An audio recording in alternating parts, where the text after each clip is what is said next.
대한민국 국어 선생님들께선 수능 문제를 다 맞추실 수 있을까요? 연봉 수백억이라는 일타 강사 선생님들께서도 다 못 맞추세요. 개인적으로 직접 들은 이야기입니다. 이제 수능 출제위원분들께 감히 여쭤보고 싶습니다. 다 맞추실 수 있나요? 전공 분야라면 모를까? 다 못 맞추세요. 즉, 이 시험은 출제를 하신 분들도 맞추지 못하는 시험입니다. 저희가 평가원 요청으로 영상을 지우긴 했지만 평가원의 출제위원분들을 저희 유튜브 채널에 초대해서 방송했던 적이 있었던 것 몇 번 기억나실 거예요. 저는 지금 편한 연구실에서 커피 한잔 하면서 모르는 거 나오면 검색해 가면서 졸리면 잠시 쉬었다가 느긋하게 푸는 것을 여쭙는 게 아닙니다. 설령 지금 만점 실력이라고 하셔도 딱딱한 책상에 옆사람 기침 소리 신경 써가면서 우리 수험생들과 똑같이 컴싸 들고 그야말로 숨도 제대로 못 쉬는 피가 말라붙는 이 고사장에서 치루신다면 선생님들께서도 실력 발휘 잘 못하실 수 있어요. 게다가 수능은 한 과목만 치러지는 게 아니잖아요. 완전히 녹초가 된 상태에서 풀어야만 됩니다. 이게 제가 매년 굳이 교육청 응시생으로 등록해서 실제 고사장에서 수능을 치러온 이유이기도 합니다. 선생님들께서 못 가르치신다는 말씀이 아니에요. 가르치시는 역할에 충실하다 보면 정말 시간을 재놓고 고사장과 동일하게 전체 문제를 푸시는 경험은 잘 없으셨을 겁니다. 하지만 꼭 한번 해보실 필요가 있다고 저는 생각해요. 우리 모두는 너무나도 모르고 있습니다. 학생들이 어떤 기분인지, 어떤 좌절감을 지금 느끼고 있는지. 국어를 예로 들었지만 수학도 크게 다르진 않습니다. 왜 선생님들조차도 못 푸시냐? 왜냐하면 못 풀게 만들었거든요. 애초에 몇몇 문제들은 사실상 푸는 게 거의 불가능합니다.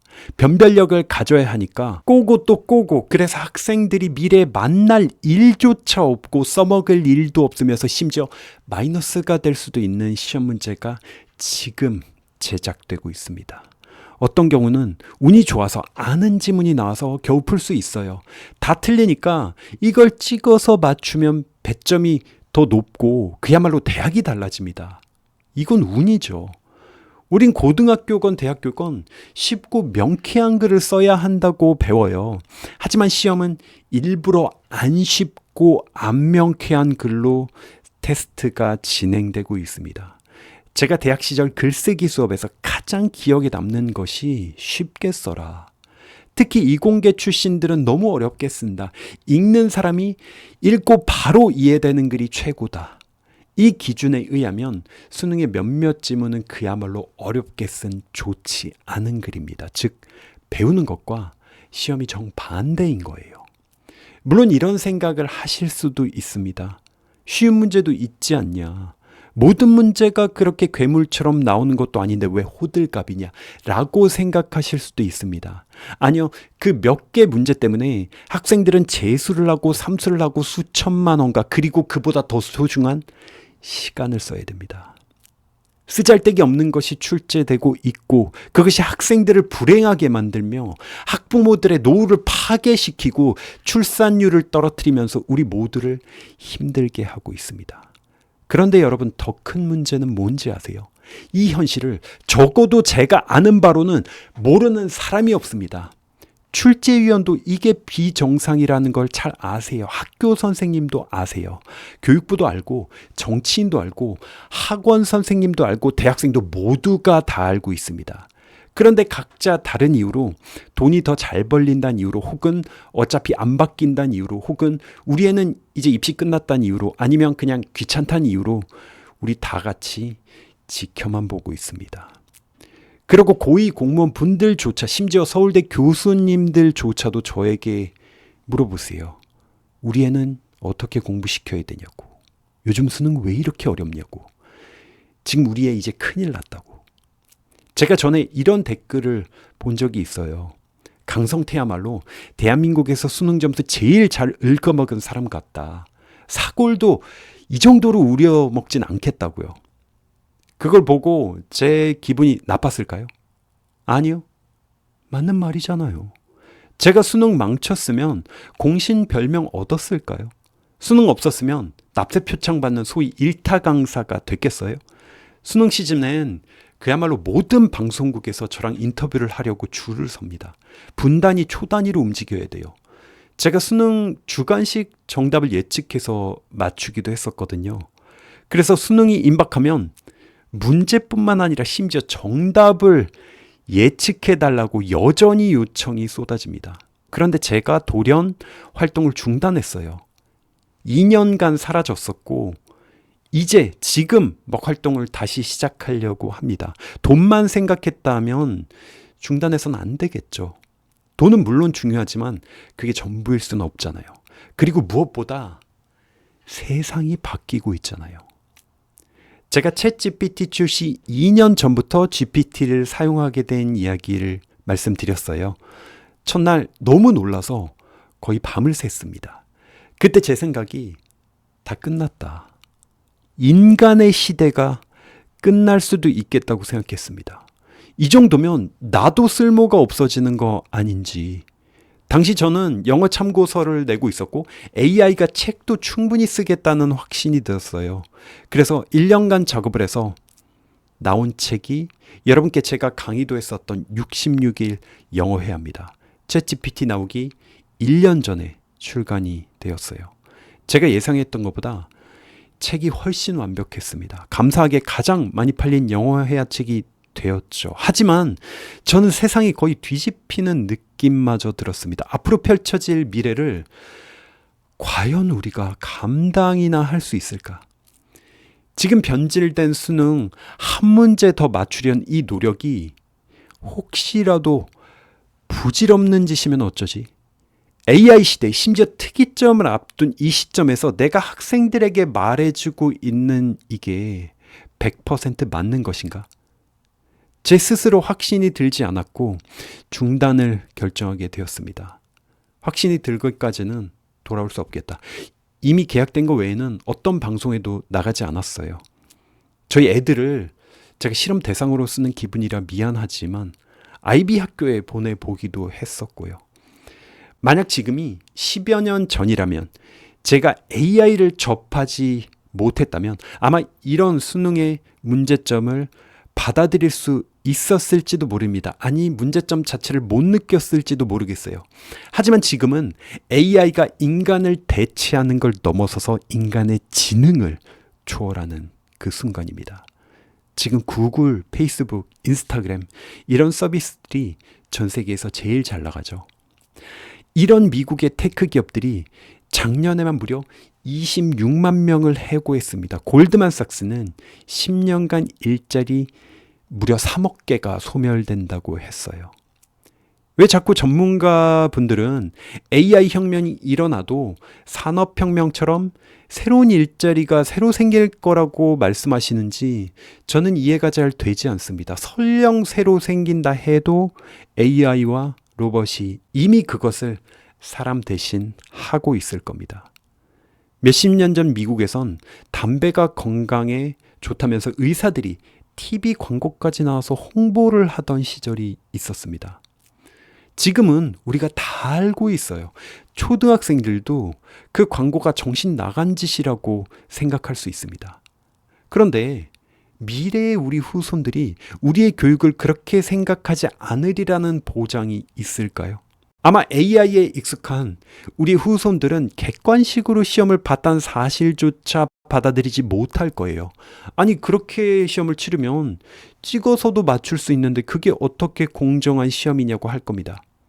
내용마저도 현실과 동떨어져 있어요. 과장하면 지금의 교육은 마치 조선 후기 시대를 보는 것 같습니다. 당시 무시무시한 서양 과학기술들이 들어오고 있었죠. 하지만 앞선 기술을 배우길 우린 거부했습니다. 교육의 시대의 변화가 반영되지 못했다고요. 미래를 보지 않았고 눈과 귀를 그냥 닫았습니다.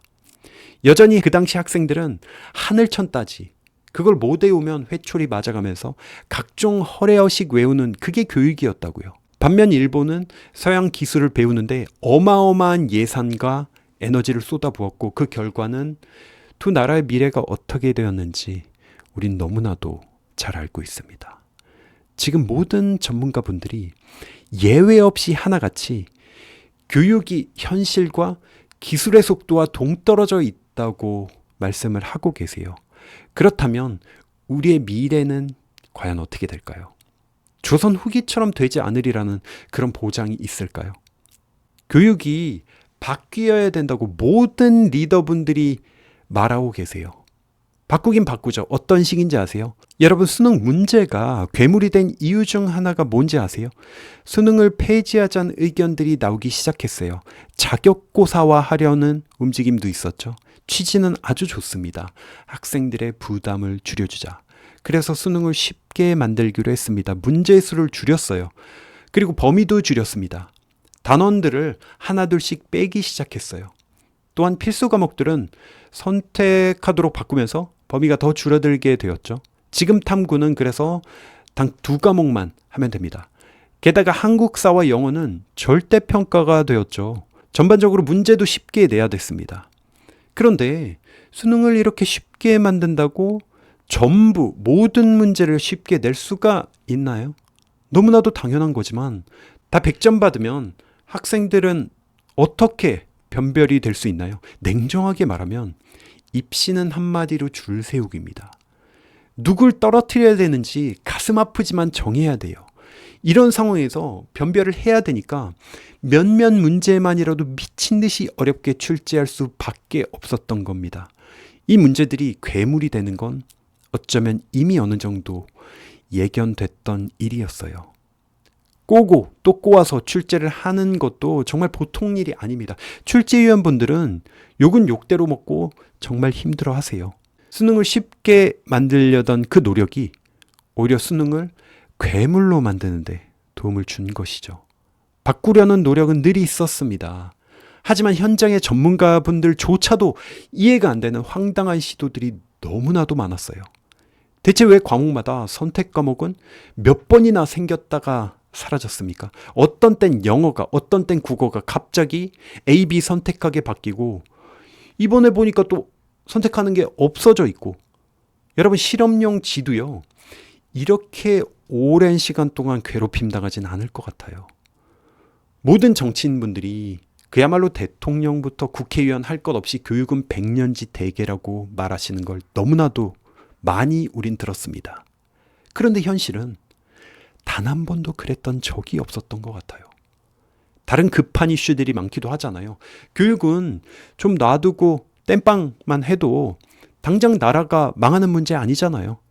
솔직히 뒷전 아니었나요? 저는 각종 회의에 초대받아서 참석해보기도 했지만 근본적으로 장기적으로 혁신할 의지나 믿음이 있었는지 잘 모르겠습니다. 어쩔 땐 회의 내내 그냥 사교육 욕만 거의 하고 있어요. 우리가 언제까지 사교육 탓만 하고 있을 건가요? 공교육이 스스로 잘했다면 사교육은 존재하지도 않았을 겁니다. 제가 지금까지 인공지능, 심지어 특이점에 대한 영상을 올렸습니다. 특이점 유튜버가 나올 거라 생각은 했는데 그게 강성태일 줄은 몰랐다는 글도 제가 봤어요. 강성태가 2년 만에 돌아오더니 이상해졌다는 식의 기사도 많이 올라왔죠. 제가 대단한 이야기를 하는 사람은 물론 아니지만 영상을 실제로 보셨다면 이상한 이야기가 아니라는 걸 반드시 아시게 될 겁니다. 제가 세상의 변화를 꼭 아셔야 한다고, 영상을 봐달라고, 심지어 가능하면 주변 분들께 공유를 부탁드린다고, 우리는 곧 큰 위기에 처할 수도 있다고 여러 번 말씀을 부탁을 드렸었죠. 제가 강의 영상도 그렇게 보셔야 된다고 부탁드린 적이 없습니다. 이게 제가 유튜브 영상 조회수가 올라가면 광고 수익 벌 수 있으니까 영상 봐달라고 하는 것 같나요? 여러분, 제가 돈을 벌려면 저는 인공지능 이야기를 절대 하면 안 됩니다. 인공지능 이야기를 봐달라는 건 오히려 밥벌이를 걷어차는 거잖아요. 저는 지금 같은 수능에서 잘 찍는 꼼수 가르쳐서 떼돈을 벌 수도 있습니다. 제가 아직까지는 누구든 제가 마음을 먹으면 동기부여를 시키든 때려서 잡든 쪽집게를 해주든 소위 스카이는 반드시 보낼 수 있어요. 그런데 제가 지금 사정을 하고 있습니다. 이런 상황이 바뀌어야 된다고. 얼마나 잘못됐으면 이런 이야기를 하겠습니까? 심지어 제가 입시정책 이야기를 하면 항상 따라붙는 댓글이 있어요. 이걸 정치적인 메시지로 받아들이시는 분들이 간혹 계세요. 그래서 이런 이야기를 하기가 꺼려지는 것도 사실입니다. 그런 각오를 하면서까지 드리는 말씀입니다. 수능과 관련이 없으신 분들도 지금 교육과정평가원에서 1교시 국어 하나만 다운받아서 풀어보신다면 제 이야기가 뭔지 이해되실 겁니다. 이제 시간이 별로 없거든요. 이미 지금까지 셀 수 없는 학생들이 고통을 받아왔습니다.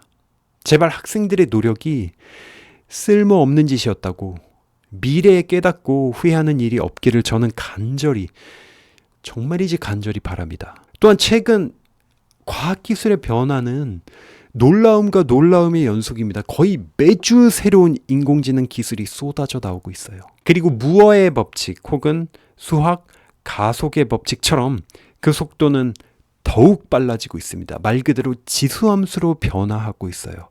그 지수함수의 어느 위치에 우리가 올라가 있는지는 모르지만 정신을 못 차릴 정도로 바뀌고 있습니다. 이런 변화로 저는 상당한 위기감을 느낍니다. 하지만 준비된 자들에겐 역사상 위기는 항상 기회였습니다. 그리고 그 준비는 저는 교육이라고 굳게 믿고 있습니다. 제가 많이 배운 사람도 아니고 여전히 부족하지만 분명한 사실은 우리의 교육은 학생, 학부모 혹은 선생님과 교육부만의 문제도 아닙니다. 결국 우리 모두의 문제입니다. 그리고 우리 모두의 미래일 것입니다.